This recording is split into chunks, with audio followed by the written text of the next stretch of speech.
just how complicated is the Sucat Interchange in Parañaque? Before we answer that, let's start with the basic four-way intersection. This is a normal four-way intersection. There are four ways to enter it. Each vehicle entering the intersection has three possible exits. It can go left, straight, or right. We assume for simplicity's sake that U-turns aren't allowed. Since each of the four vehicles has three options, left, straight, or right, then there are 12 possible paths through the intersection. Mathematically, it's simply 4 entry points times 3 exit points, 12.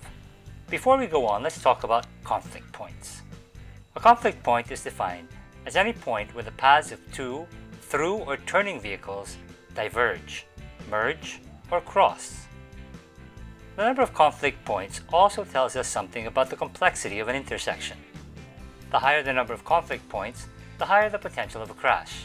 My guess is that good road designers and engineers tried to minimize conflict points. A simple four-way intersection has 32 conflict points. In contrast, a simple four-way roundabout has only 8 conflict points. Now this is the Sucat Interchange.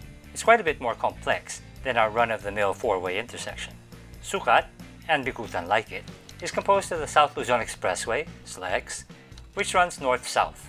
Then you have a major road, Dr. A. Santos Avenue, more popularly known as Sucat, which crosses SLEX somewhat perpendicularly and runs east-west. Add to that a service road that runs parallel to SLEX on the west side, known as the West Service Road, which also has north and southbound traffic.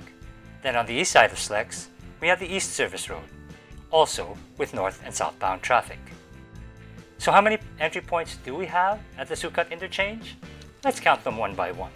1. The eastbound traffic coming from Sucat Road. 2. The westbound traffic on the same road. 3. The exit ramp from SLEX southbound.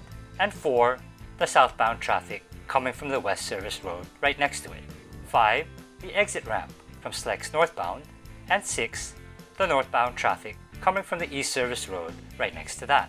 7. The northbound traffic coming from the West Service Road. And lastly, 8. The southbound traffic on the East Service Road. Now, if we assume you cannot make a U-turn on the road you came from, we have 7 exit points. To illustrate this, let's take a look at a vehicle entering the interchange from the west along Sucat Road, traveling eastbound.